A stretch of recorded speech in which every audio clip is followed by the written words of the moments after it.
Welcome to Corrective Consciousness, episode 243, the podcast where we explore the inanity of pop culture. I'm your host, vysethebold, and this is... Lotus Prince. And Dracologist.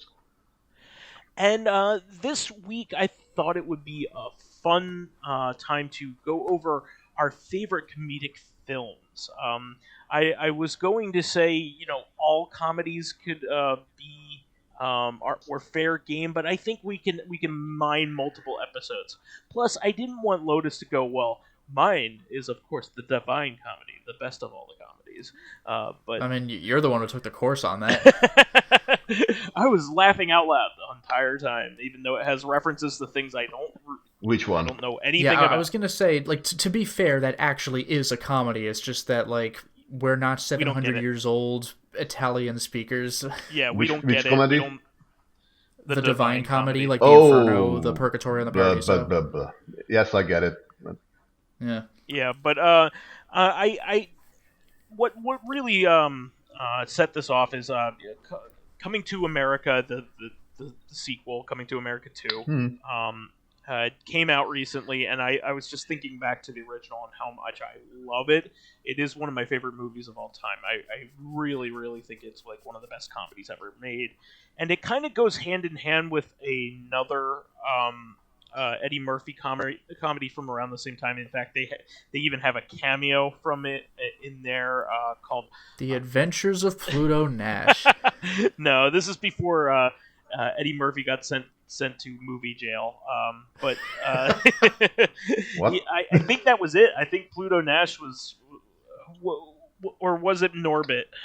No, it's Dave. It's Dave was like the last one. I haven't even heard of that one. I've heard of the other two, but yeah, he just Think kind about of vanished for a long time. Well, that Dave movie was written by one of the MST3K guys, I think, and it ended up just doing. It was basically these people in a starship that was the body of Eddie Murphy. They were tiny people in a starship shaped like Eddie Murphy walking around. And it was a movie after Norbit, and people did not have goodwill for Eddie Murphy. Sounds like the video clip for Insane in the Membrane by the Cypress Hill. Very. I think it's called It's Dave, but something like that. But yeah, Eddie Murphy was once one of the biggest bankable comedic stars of his day. I mean, he was in 24 Hours, which was really big, and also he could do like comedy and action as well. Like, of course, Beverly Hills Cop. Yeah, Beverly Hills Cop were great. I mean, the first one's really good. I don't know about any of the sequels, but the only one I've seen was 3, which I liked all right, but apparently if you saw the first 2, you would hate the third. Yeah. The second one's not bad, and the first one's a classic. But the third one is just bad. But yeah, he also had some. He had some bad movies, but he started off so good. I mean, his filmography was really, really great. I mean, you had 24 Hours, but what I was getting at is before Coming to America, there was a movie called Trading Places, which is also really fantastic. Oh yeah. It is also by John Landis. Which one is that? That's the one where Eddie Murphy is some bum on the street, and Dan Aykroyd is a Wall Street broker. And these super ultra rich people make a bet to see if they can get Dan Aykroyd fired and find a contrived way to get Eddie Murphy to get a ton of money and see if they could make them trade places. And the bet was $1 to see if they could just ruin Dan Aykroyd's life and put Eddie Murphy into a better place, but he's really bewildered the whole time. And eventually they find out what happened and try to get their revenge. The one Eddie Murphy movie that comes to mind is when he there is this super actor, but he's all very, very what is it called? Very sensitive, not sensitive, but uppity about stuff, and they couldn't get him to contract, and so they hire his slightly half-witted brother, twin brother. Well, that's what we were talking about on Reactive. That's Bowfinger. Yeah.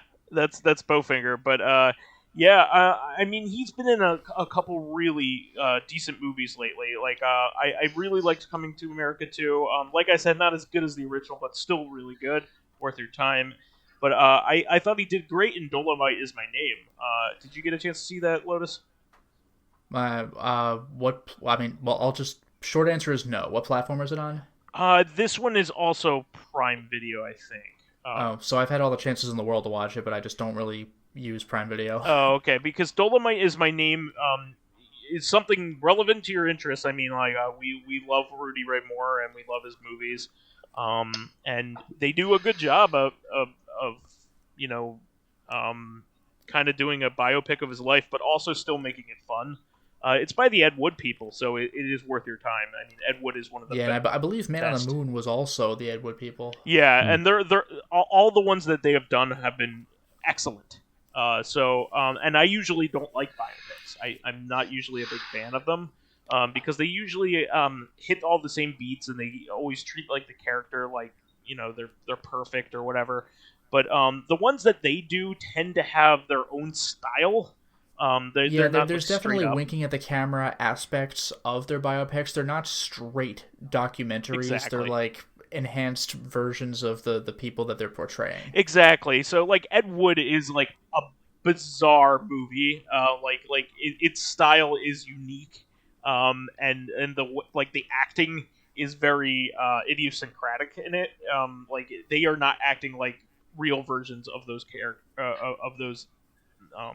those real people in any way.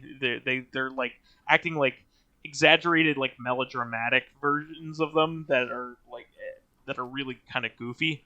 But yeah, I think Dolomite Is My Name is absolutely worth your time. I definitely recommend you watching it. But I was also going to throw out that I am a gigantic Mel Brooks fan, as I know you are, Lotus, as well. By the way, before we move on from Eddie Murphy, did any of you seen his stand-up comedies? I have. Not really. I've seen one. Yeah, you probably saw.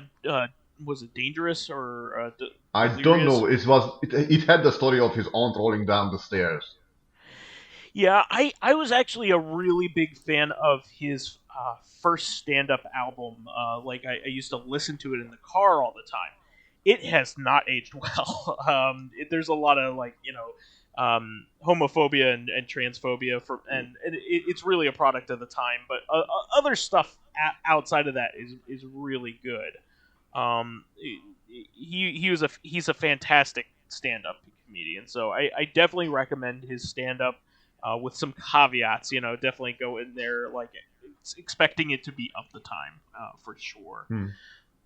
But I think one of my other favorite comedies is Blazing Saddles. I absolutely think that to me is that movie. It might be the best comedy of all time. I really love it. Blazing Saddles is a work of genius. Yeah, I might lean a little more toward Young Frankenstein and Silent Movie, but Blazing Saddles is freaking great. See, I've never seen Silent Movie, so and that's on me because I own it, but because I bought like a Mel Brooks collection, but yeah, Silent Movie is clever because it's a silent movie about trying to make a silent movie in an era where silent movies are dead. Why are you bothering trying to make this? So it's like a movie released in the 70s about how dumb it is to release a movie like that in the 70s.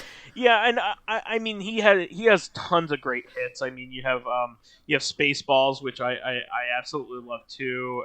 Robin Hood Men in Tights, Dracula Dead and Loving It. I've heard actually I did not like when it came out, but like some people are looking back at it and saying that there is one scene that comes to mind in that movie that still gets me a lot when he's guiding the two women in the room. Careful, there is the stew. Maybe I just didn't understand it when I was a kid because I hadn't watched any of the Dracula movies. So but I don't know. It's I never seen any Dracula movies, but it still kind of clicked for me. Yeah, I haven't seen it since it came out on video way back when. So I I need I should have a fresh perspective. Also, of just it if I like rewatch Leslie it. Nielsen is just a legend, absolute legend. Yeah. I like him. A small caveat about the actor. It's amazing that like Leslie Nielsen started out like a sort of this sci-fi, this space captain, if I recall. Like he had was like a serious. in sea Forbidden captain. Planet. Yes, he was in like he Yeah, he and was he was interesting in, like as a sea serious captain character. too. I think. Hmm? Yeah, I think he was a sea captain too, wasn't he? Or no, that's Lloyd Bridges. I'm thinking. No, yeah, he was in Forbidden Planet. Yeah. He was just like some guy in a black and white B movie. And what I wanted, and I think if he like made sort of this natural, like, what do you call this? Sort of this nature, Transition. not transition, like what, movies about nature and stuff, and animals and plants and stuff, like. Oh, okay. Yeah, nature documentaries. Thank you, or nature shows. documentary. Just a small one. Yeah, this is actually another good time to transition into one of my other favorite comedies, which is Airplane. I absolutely freaking love Airplane.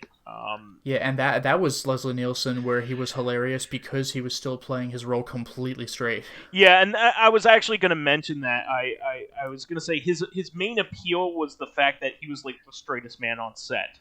Yeah, well, that was the thing about Dracula Dead and Loving It, is he was more wacky, and like that's not why he got popular as a person in funny movies. Yeah, the Naked Gun movies more had that airplane style, so it was still really considered one of a better role for him, if I had to say. And I really like that one as those movies as well. What's great is like O.J. Simpson was like a character in those movies before he was tried for murder. They brought him back for the third one, and everybody's like, "Oh, what are they gonna do to him? What are they gonna? Are they gonna imply anything?" And no, he's just the goofy version of himself still, which is really kind of funny in itself. But I really like the Naked Gun movies. They're actually they're a spin-off of a TV show, which I didn't realize until later, called the Files of the Police Squad. Well, that was the thing. The Naked movie opens by saying "From the Files of Police Squad," but like nobody had seen that show. So like, is that a joke? But like, no, it wasn't. There was a show. I'm gonna let everybody else throw out some good ones there, because I've been putting out some bangers. Hot Shot. Well, I'm sorry? Hot Shot. I was actually going to mention Hot Shots later.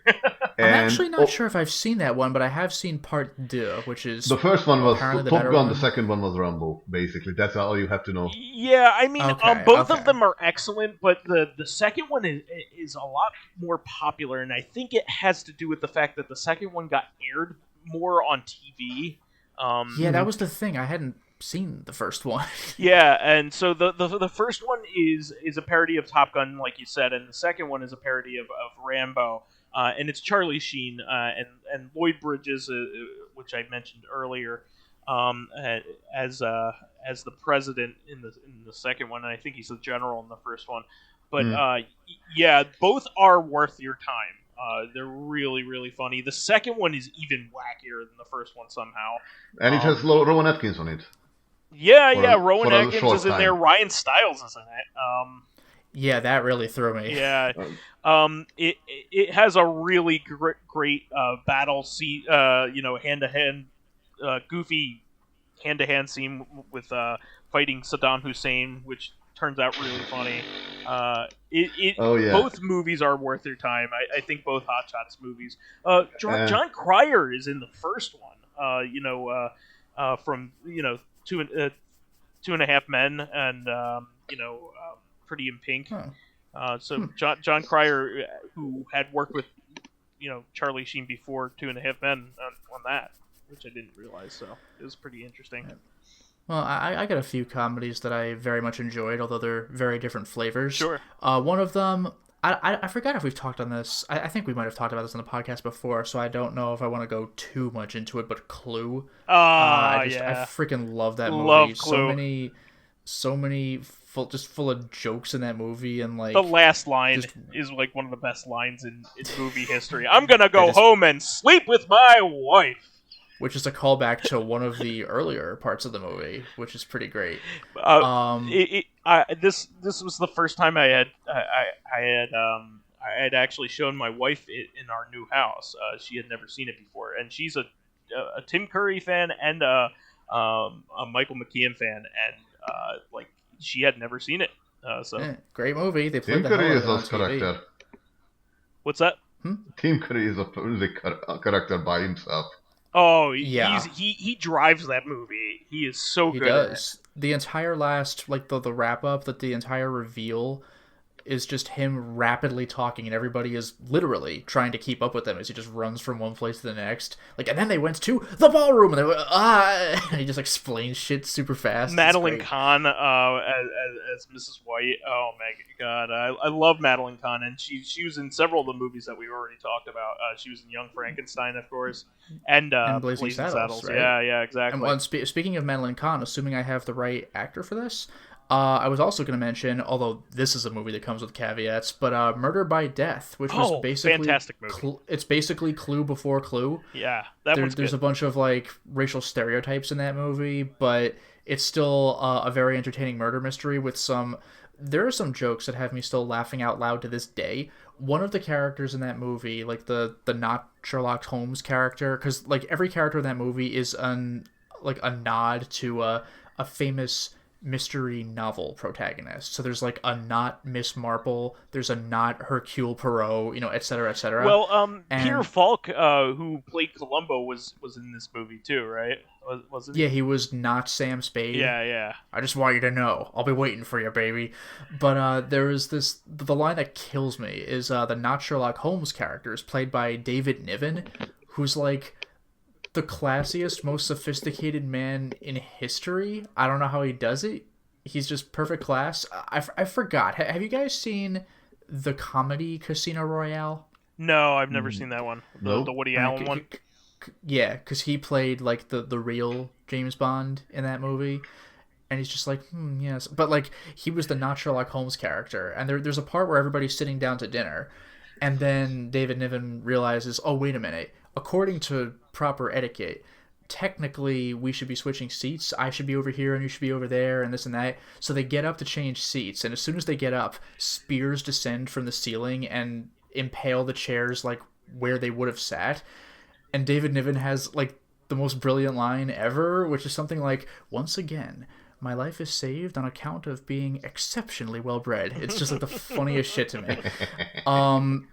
I also was a big fan of the first Austin Powers movie when that came out. I was a little slow on actually seeing it, but that movie, like, man, we got that on VHS. We would watch that over and over. It was the funniest damn thing. So many nods to James Bond that I didn't realize at the time, except for, like, he's supposed to be a James Bond guy, and James Bond gets the girl every time. But there were a lot of specific Bond references that I didn't pick up on at the time. Like, the entire final sequence of the movie was... it was the end of one of the Bond movies, maybe even Dr. No. The countdown was from one of the Blofeld movies with like you know what killed me? When they're doing the countdown, like 30 seconds and counting, and but there's like actually a guy. There's literally a guy doing. Well, you know what killed me is that was in the real movie. Like it was a guy. Like there was just a guy saying this. Like there are 1 minute left. Like why aren't you evacuating? What the hell? Yeah, I mean the original Austin Powers. Please help. The original Austin Powers is just a fucking classic too. So and one other comedy I'm gonna shout out might be my favorite comedy of all time, which is kind of ironic because when I saw the trailer for it, I refused to see the movie because the trailer was bad. And then in college, I forgot who it was, our friend Dan or Luminaire, one of them was just like, we're gonna watch this movie. I was like, God damn it. And then it ended up being maybe my favorite comedy ever, which is Hot Fuzz. Oh, yeah. I heard about it, but never had the chance to see it. It's amazing. That movie's a fucking treasure. I'm not going to go into, plot twists or anything like that, but one big thing about that movie is that almost every joke in the entire movie, if not everyone, literally, either is a setup for later, like, and so it comes back, like every joke happens twice, or it has some kind of double meaning. Yeah. One of my favorite jokes in the entire movie, because it's so stupid, but the way the line is delivered is so good, is there's a part where... I know what you're talking about. Already. Oh, do you? Yeah. Yeah, there's a part where, like, Simon Pegg plays a cop from, like, London, where, like, he's, like, a city cop. Sure. And the basic premise of the movie is he goes out to the country where there's, like, not much crime, like, nothing really happens, so he's like, oh, God, now what do I do? Well, yeah. I mean, that's the whole... There's got to be a crime in the movie for the cop movie. Yeah. But there's a part where one of the cops, like, none of the cops he's working with really like him. They're like, who's this guy? He thinks he's all better than us. But there's this one guy who's drinking some, what is it, like espresso or something? It was a Guinness. It was a Guinness. It was actually Guinness. Yeah. But yeah, he takes this big sip of it, and you know how that there's the foam at the top, and like you know where you get like the foam mustache, and like. The thing is, the guy, like, it's the cop has a mustache anyway, and he drinks the foamy drink, and he gets, like, the foam mustache, and Simon Pegg goes, excuse me, you have a mustache. And the guy just gives him a look, and he's like, I know! It's just the funniest shit. But there's so much. There's so much to unpack in that movie, and you know what's also good? When he goes up to the evidence locker to unlock it, and the code is 999, and I thought it was funny because that's an incredibly uncreative code, but apparently it's funnier because in England that's the emergency number. That's 911. Yeah. So, like, what a stupid on-the-nose code to have for your locker with all of your sensitive, like, weaponry and shit. It's freaking great. That movie's so... Oh, and there's one joke that I didn't get until I found somebody talk about it in the YouTube comments, because it was a reference I didn't even understand. This is, like, one of the most clever jokes in the movie, and I missed it. You know those, like, those terrible actors doing the Shakespeare play, the Romeo and Juliet play, and that one woman has a super irritating laugh? Yeah. There's a part where I forgot if she was talking to... I guess she was talking to Timothy Dalton's character. What was his name? He's a slasher. A price slasher. Yeah, of prices. Catch me later. But Skinner. But there's a part where she's talking to him and she's like doing an example of her line, and she goes like, "Would that I could drink of your lips as deeply."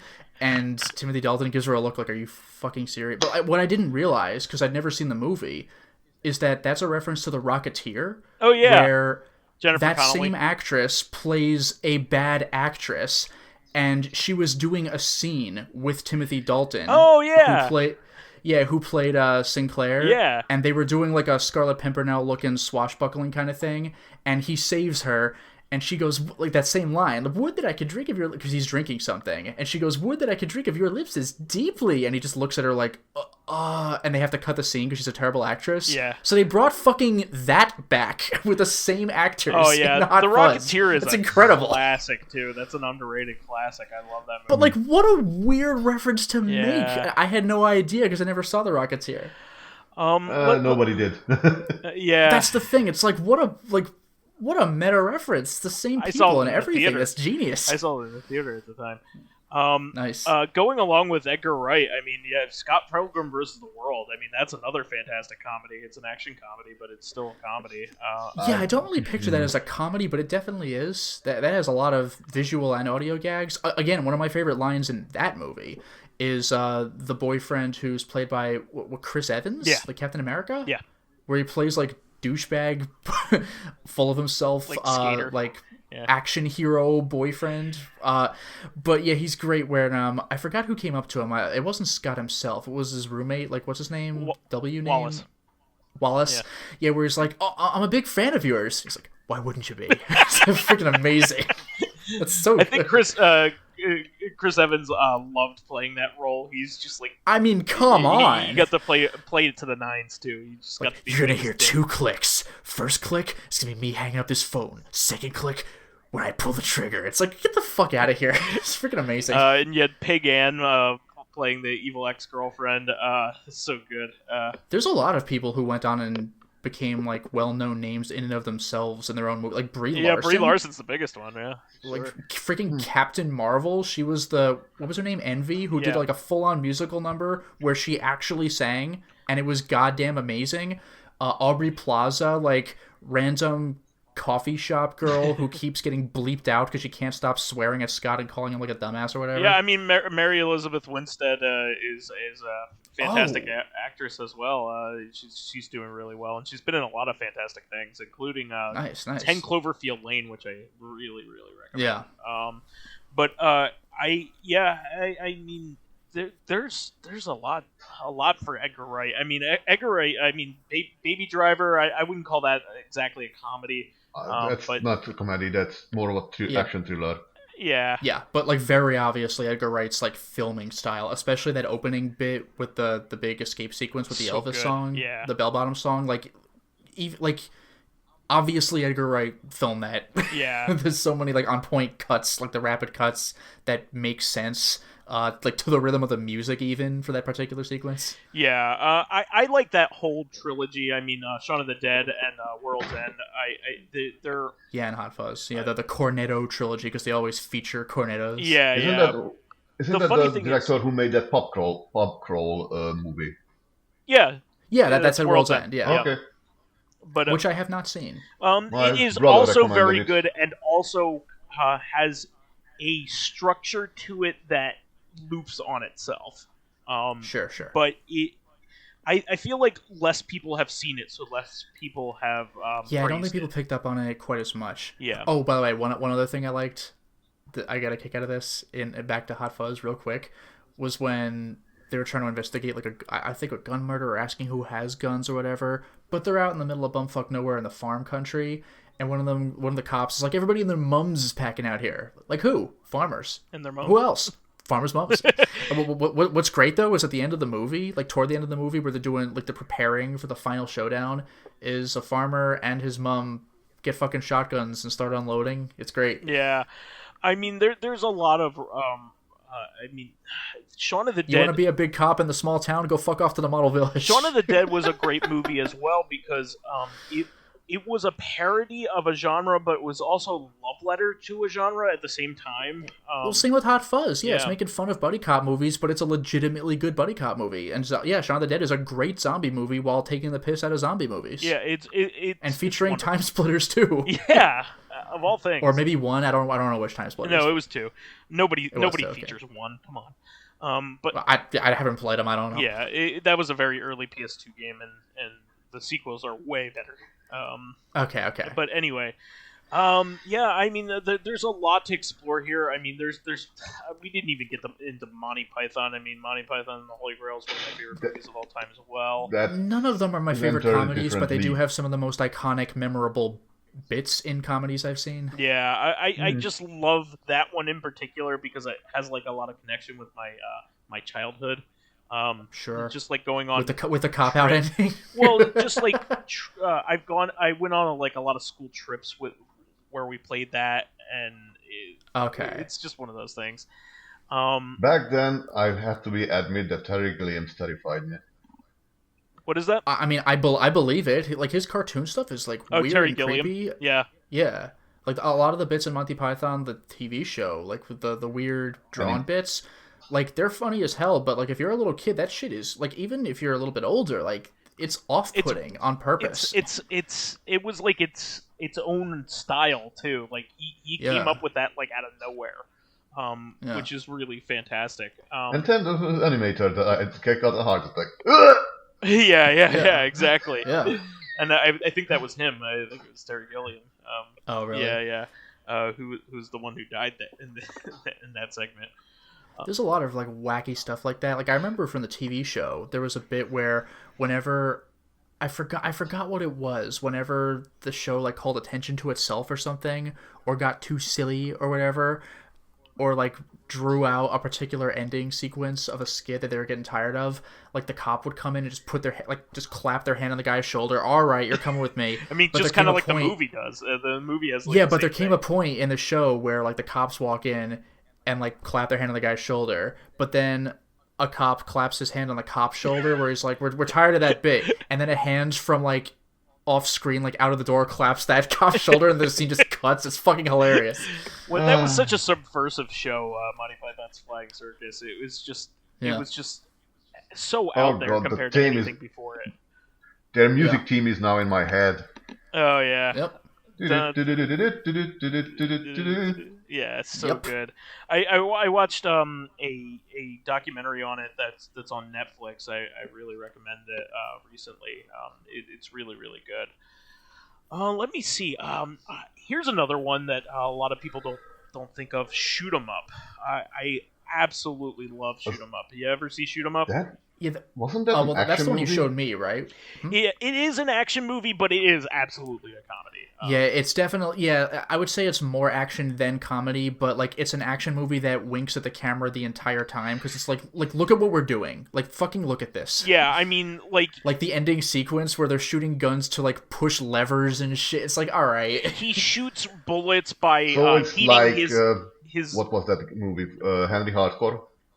Oh, yeah, Hardcore Henry. Hardcore Henry. Hardcore Henry. That movie is fucking gold. Yeah, but that's an action. I'm very happy I saw that in theaters. That's a straight up action movie, but Hardcore Henry is a video game if it were a movie, if that makes sense. Yeah.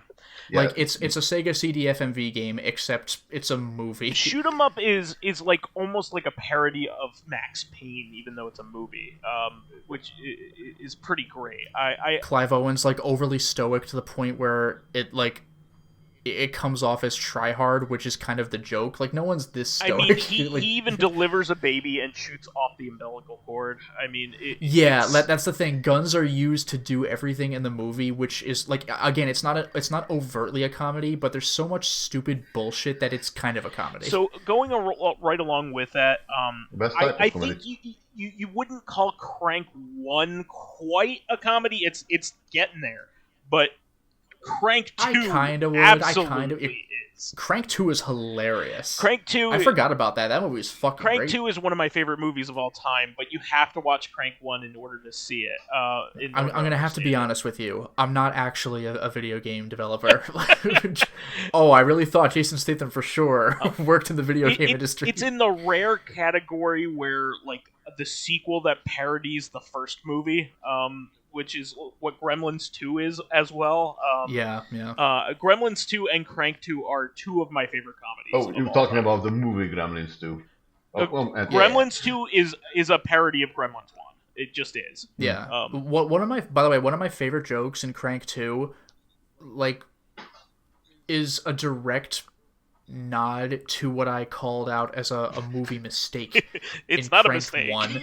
Yeah, because in Crank 1, like, he's falling out of something insane, like a tall building or a helicopter. It's a helicopter. And helicopter. On the way down, he calls his girlfriend, like, baby, I just want to know, we may not see each other again, but I love you very much. But, like, I remember when I was watching the movie, I'm like, he's falling from a fucking helicopter. Like, that's not going to translate. And in the second movie, like, his girlfriend had moved on, and he's like, what the fuck is this? And, like, I called you and left a message. And she's like, no, you didn't. And it cuts to the voicemail, and it's just... And I was like, that is the funniest thing I've ever seen in my life. Like, it undid a movie mistake. Like, it's fucking gold. It is. Crank 2 is one of the rare times in which I was just like, oh my god, I can't believe what they did here. Like, yeah, I don't often laugh. Like, it's very, very rare for me to laugh out loud to the point of, like, other people will hear me in the theater. Crank 2 got me during the kaiju scene. Oh, yeah, me too. I was just crying. And one other movie, this is not really a comedy, but, like, one point where I just straight up laughed out loud in the theater was, of all things in the world, The Expendables 2, where I think Bruce Willis was he was going to get in a car, and he just, like, fucking rips the door off the car. That was like, there was just wasn't like, it what the fuck? It was so funny. Wasn't it Arnold Schwarzenegger? It might have been Schwarzenegger, but one of them just rips the door off the car. And, like, I was just like, car, like this tiny Mercedes car, and just I was so blindsided by that. Like, getting the car, just tears the door off. Like, who does this? This was hilarious. The third one's not very good, but, like, at the beginning, I haven't seen it. The beginning of the third one has a good funny joke at it. Is like when they're rescuing Wesley Snipes, and they're like, "What were you in jail for?" He's like, "Tax evasion." That's pretty good. The second movie had meta jokes like that as well, where Sylvester Stallone had, like, a really over-the-top cool pen, because in real life he's into pens, and Dolph Lundgren was writing, like, very intense, like, chemical and physics equations, like, on a napkin to try to come up with how to build a bomb, because in real life I think he's, like, like a nuclear physicist who is literally a genius according to IQ tests. Yeah, he is a very smart guy. Yeah. Like, he is very smart or something. Yep. Yeah. Any other ones before we move on to fan stuff? Because this is a topic we can get back on. Should I list off my vault? Yeah, please do, because I'm sure you please. even have. Because one I wanted to say was with the Leslie Nielsen era, and the burlesque era of something like. Come on, brain, work with me. With the Marx Brothers Blazing or something like that. Yeah, like the Blazing Saddles. Top Secret was a great one. Oh, Top Secret's very underrated. I still need to see that one. Yeah, I recently watched that and I love it. Yeah. Top Secret is... By the way, if you mention the Marx Brothers real quick, and I know Vice hasn't seen it, Dracologist, I don't know about you, but Night at the Opera, that movie is treasure. I've seen Duck Soup, and I love that. Yeah, Duck Soup is great. Night at the Opera, though, is probably the crowning achievement. Probably, I don't know the name, but maybe, I don't know. I do remember a lot of watching, what was his name? Not Pierre Richard. Who was the... Marcel Mousseau? No. He's in a silent movie. Small person, bald. Danny DeVito? No, he was a French actor. He played a lot of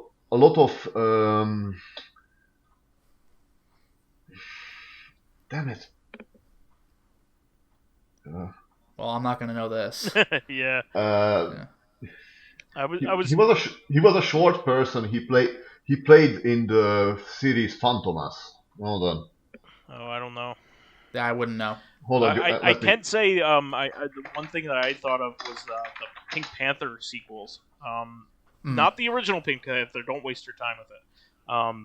But starting with Shot in the Dark, and basically all the ones that Peter Sellers made got more and more lavish and elaborate.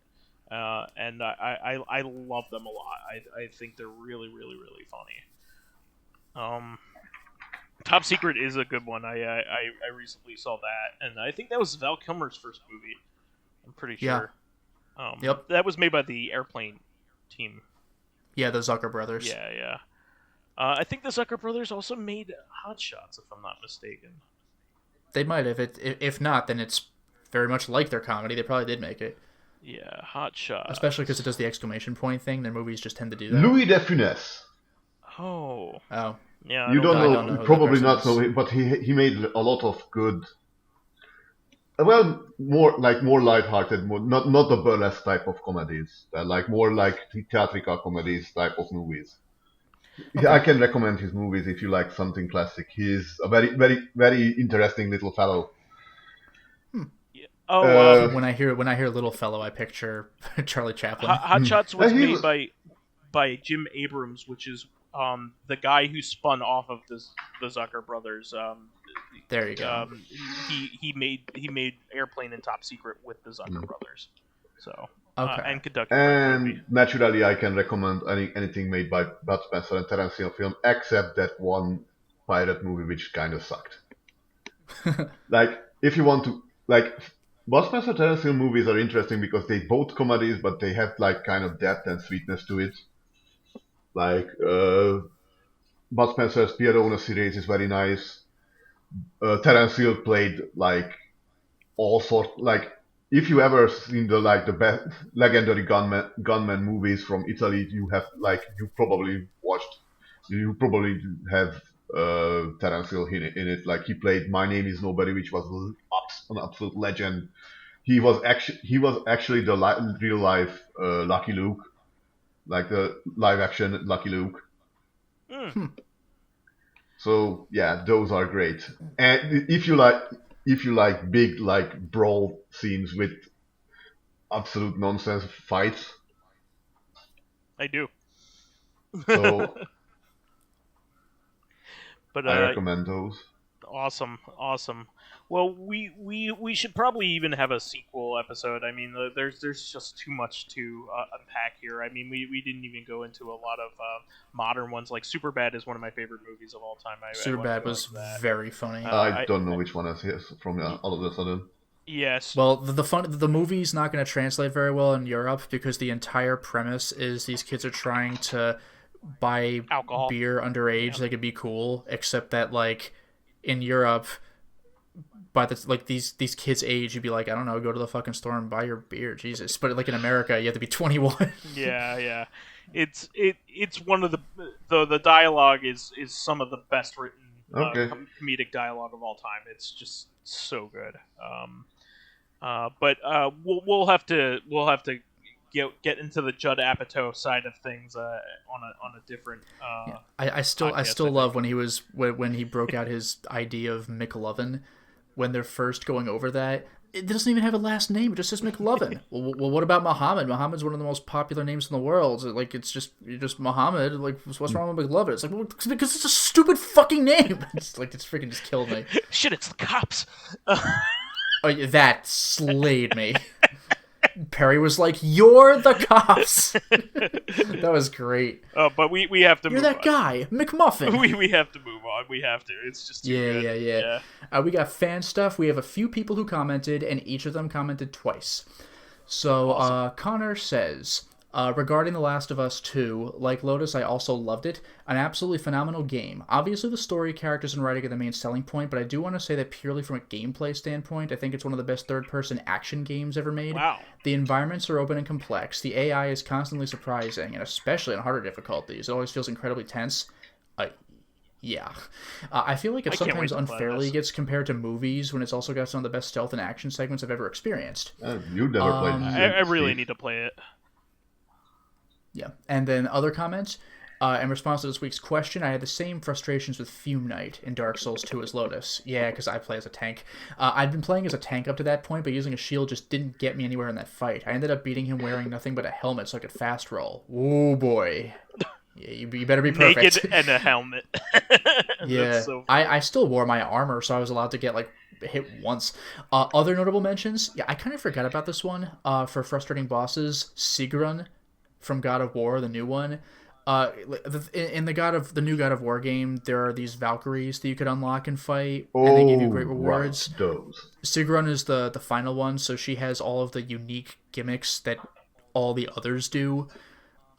It took me like 6 or 7 tries to beat her. It's just that each try is going to take a while. Some people said they were like hacking away at it for days. Like it didn't take me that long, but that fight is no joke. I need to play that game. I really do. Yeah, really great fight, but she has about 50 different moves, and remembering what to do to counter each one combined with her, enormous health pool meant it took me hours. Ozma, optional boss from Final Fantasy IX. I haven't played it, but yeah, PS1 Final Fantasy optional bosses. Oh boy. It's like Omega is the one in 7, I think, right? Which one? Omega is the one in 7. It might be in 7. I don't know that one so well. I know it's in 8. So anyway, Ozma. This would be one of the easier super bosses in the FF games if it wasn't for the fact that it could cast a spell so powerful it always one-shot your entire party no matter the stats. Wow. You just had to hope that you'd finish the fight before it was cast. It was completely random when and if they'd cast it too. You know what that reminds me of, actually? There's Omega Weapon and Ultima Weapon in FF8. Omega Weapon is terrifying because it has a move that does, like, unreducible 9998 damage to your whole party. Jeez. So if you're full, you're guaranteed to live. If you're not full, you're guaranteed to die. And you can't protect against it because it's not a status move. It's just, this is the damage that you take. It's terrifying. Wow. And you need to be at highest level, I'm sure, in order to fight it. Well, in FF8, it's more about your junctions than your actual level. Enemies level up with you. And then King Alant from Demon's Souls. Just beat this guy yesterday. He's not particularly difficult, but he has an attack that permanently reduces your level. Wow. Yeah, easy to avoid, but do not fucking get hit. You'll have to gain your experience back to level back up. That's a dick move. It was really funny. I was watching a Donkey video where he did some sort of glitch to like greatly inflate his level. I don't know what he did, but he used some glitch, and then King Alant soul sucked him, and when he respawned, he was back to level whatever his legitimate level was, and he was like, "What? The game cheated back?" It's freaking amazing. That's amazing. That's the PS5 game, though. And a special mention to anybody that inflates difficulty by summoning mobs of regular enemies. It's never interesting, and it always feels like a way of making a fight more challenging without bothering to add any new mechanics. Yeah, the thing with King of Lion... go ahead. There is a syndrome I saw called the bleed out syndrome, when the boss hides into an invulnerable state, and it attacks from there. That's always really annoying when you are bullshit. fighting 30 enemies and the boss is sitting on a lamppost. Like, come back here, you dick. Yep. Every single boss fight in Arkham Asylum. Except for Bane, I guess. Oh, by the way, one thing I will say about King Allant is that now that I've played the later Souls games, I would imagine that he's like an easier Artorias. But the problem is, if you die to him, it takes several minutes to get back to him, which makes it just grueling to even want to try to fight him. It fucking sucks. So Living Corpse has 2 comments. Adding to the muted colors thing, I find it ironic. HDR displays have become commercially available to the public when so many movies are muted in colors. Yeah, no kidding. Oh, it's supposed to make even muted colors pop out and look amazing, but I want my bright colors in HDR. R-rated films are allowed to have bright colors. Thank God games have moved away from muted colors for the most part. Yeah, the PS3 era was pretty brown with like the gritty games like Gears of War and stuff. And then this is something I forgot to mention, because I had said Dark Link is like one of the hardest boss fights until he becomes the easiest boss fight when you crouch and stab. What I had meant Zelda 2, but Living Corpse says Dark Link also has no defense against Din's Fire. Yeah, Dark Link in Ocarina of Time is a pain in the ass, and Din's Fire, he has no answer to that. If you have full magic, then the fight's just over. Huh. And his health is tied to how many health upgrades you have. I didn't even realize that. So you might want to hold off on getting health upgrades till after you killed him. I never knew that. I beat that game like 1,000 times. Wow. And then Baka-sensei says, I hope that other big hardware manufacturers, Sony, Microsoft, take a note of analog efforts on anti-scalping. And about The Last of Us 2 controversy, I haven't played it. However, it's nothing new. Gameplay looks great, awesome graphics, maybe has more gadgets and enemy behaviors and classes, but the problems are the stories and agendas. Yeah, that's pretty much exactly what it is. Well, the other complaint I've heard was that you think the game is over and then it isn't, and you're like, I thought I was done. Like that, there is that too, but most of the complaint was about a certain story beat. It looks like Naughty Dog wanted a certain thing to happen to evade having a Star Wars problem. Having an actor be the face of an IP, it was like that from the beginning. But then looking back, the DLC was to make Ellie's journey more appealing. Because, yeah, you'll notice that Ellie's, she's the front of the cover in The Last of Us 1. Joel's a little bit behind her. That was, like, an interesting tactic to use. But Ellie's, like, the only thing on the cover of the second game, even though you still play as multiple characters. But this time we're definitely focusing more on her story than Joel's. So, yeah, it reminds me of what happened in the last Terminator Dark Fate. I wouldn't know. And then the other comment, I never thought that there'd be a whole episode on Daft Punk. So I'm sorry for laughing at the beginning, though. Honestly, LP, that reaction, I thought it was a vid. And just have to say, the first time I saw that music video of One More Time, I was convinced it was part of a new Robotech season. Oh, wow. Huh. And yes, Space Pirate Harlock is on Galaxy Express 999. Is apparently part of the entire Lazyverse. Yeah, I had forgotten about that. I had mentioned Galaxy Express alludes to it because I think in one of the movies Metsuru shows up, but I thought that was just like a wink of a cameo. But what I'd forgotten is that one of the episodes I'd seen, Metsuru has a rival, and I was like, really? And it was Queen Emeraldas. And not only is she obviously part of the Harlock universe, but she has her own series called Queen Emeraldas. Oh, wow. So I guess it all is connected. So on this week's question, this is a dump one, but TLOZ, Links to the Past? Oh, Legend of Zelda. Just because I didn't know how to read English. Oh, yeah, that'll be tough. So my cousin lent me this for a summer vacation, but I wasn't able to read the signs and dialogue. So this is maybe the first time I had a dictionary/translator with me the whole time. Yeah, that'll do it. Yeah. So the question... This is from School Filmer. Would you make a game if you had the chance? And if yes, what kind of game would that be? Personally, I would have made some sort of traditional JRPG. I've been drawing some characters inspired by those lately. I just wish I could show them off. But given how long certain games have taken before completion, like Tanglewood and the Genesis, which took 6 years, by the way, check it out. It looks pretty solid. Or more locally, Owlboy, which took 10 years. I think I'll take a hard pass on that. Besides, I wouldn't want my theoretical game to look like The Life of Black Tiger. Oh no. or even Skylight Free Range. That one I don't know about, but The Life of Black Tiger is a fucking meme. Skylight Free Range is amazingly bad. Nice. Yeah, I saw the Angry Video Game Nerd of that one. Yeah, it was crazy. I can't fucking believe he actually went through it. And he had Gilbert nobody actually Gottfried goes through that game too. Yeah, that was amazing. Yeah. That was the Black Tiger one, not the Skylight. Nobody. No, plays. yeah, Nerd has never done Skylight Free Range. To answer the question, I'm sorry to disappoint, and I know this is lame. My answer is no. Would you make a game if you had the chance? No, I wouldn't. That's it. That's my whole answer. You really wouldn't? You wouldn't have any idea for a game? How the fuck would I do it? I don't know how to write for games. I don't know what the plot would be. I don't know what it would look like. I don't know how to program it. Fuck it. I'm done. So you even if you had the abilities, you had the skills for it, you could just sit down and piano on the keyboard and just. Well, no, it's like the same thing with writing a novel. I don't fucking know. If I could think of literally the easiest thing I could make in terms of animations would be a VN, I guess. But I don't know what the fuck game I'd make. No. But you don't have ideas for a game. Not really. Okay, fair enough. Yeah. Oh, Dracologist, you could go. I have pretty lengthy exposition here. So. Kind of same, so maybe go ahead too. Okay. Well, I've had a long drawn out idea for a game that I've really been wanting to make forever, but I don't know how to program.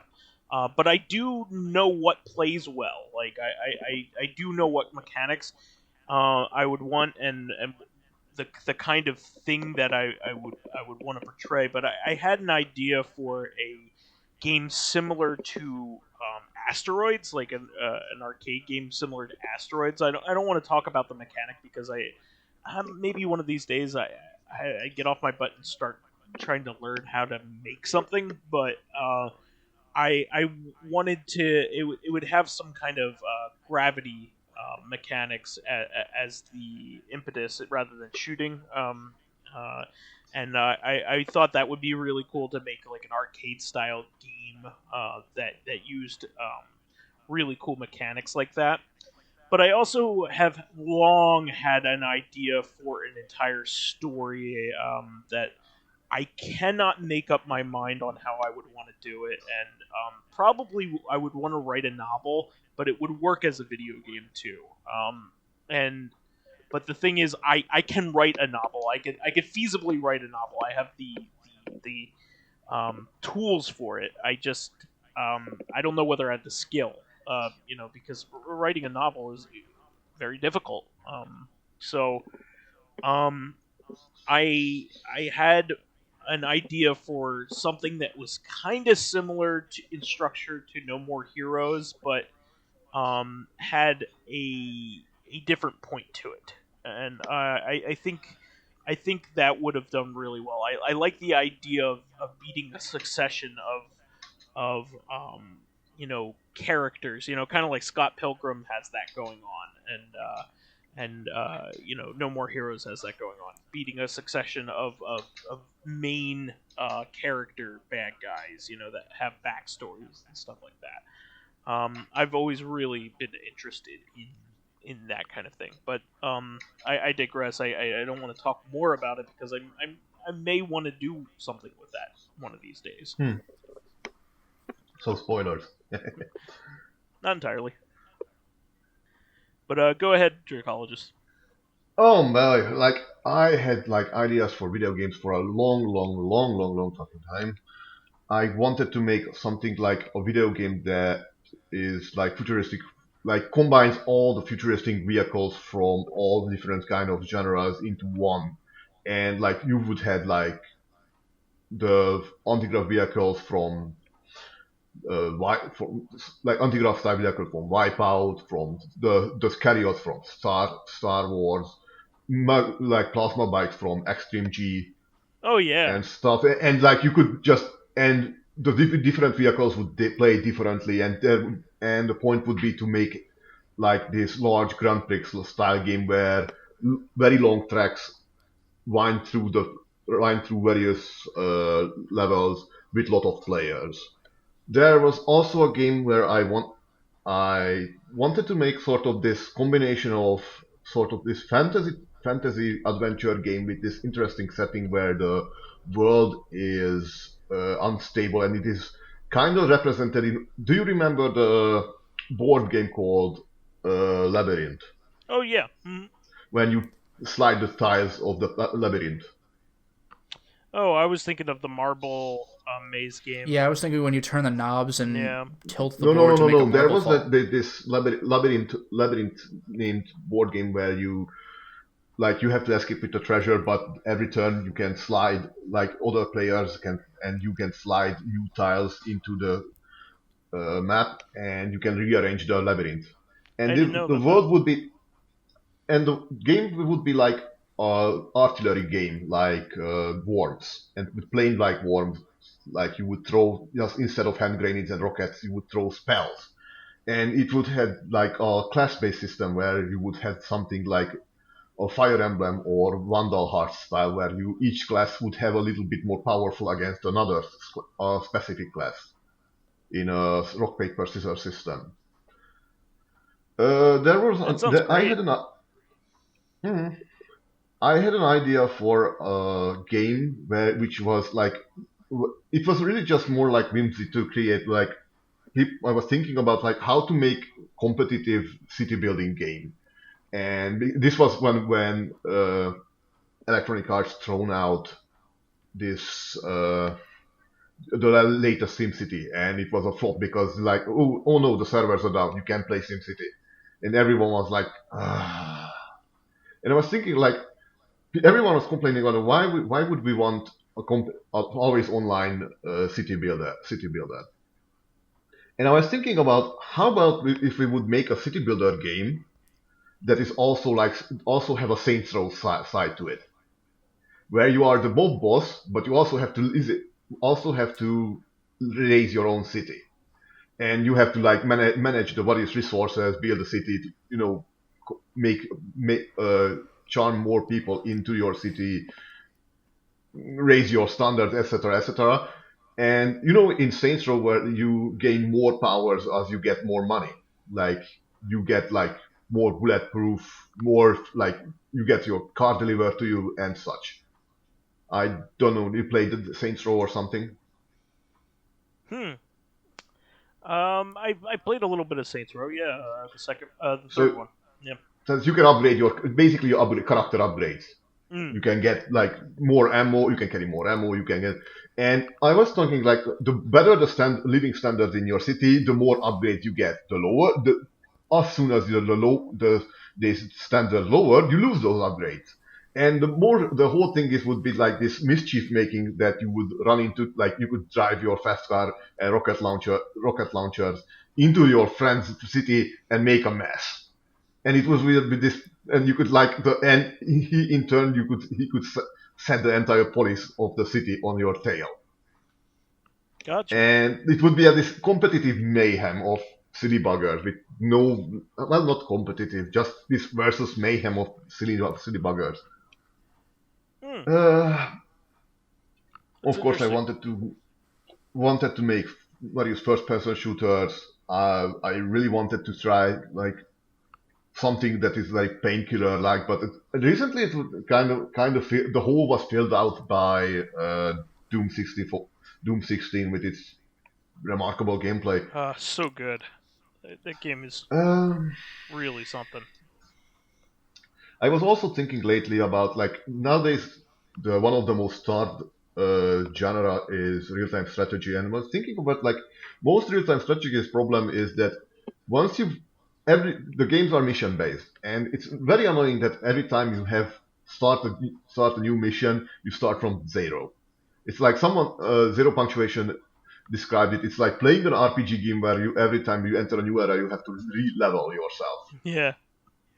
Oh, And I was thinking about that can be forgiven. I mean, well, that's the challenge, basically, in the whole stage. But I was thinking about what could be made like a game that was like a sandbox, like uh, real-time strategy game where you can you would have like your little personally controlled tank that you could inhabit like in what's it again called urban assault or whatever or mm, game that suddenly I can't recall its name. Anyway, you could basically sit into this one specific vehicle and you could guide around, collect resources, build buildings on your own, like on your own design, and you could get out of that vehicle into the bird eye view to build structures from them, control your units, and etc.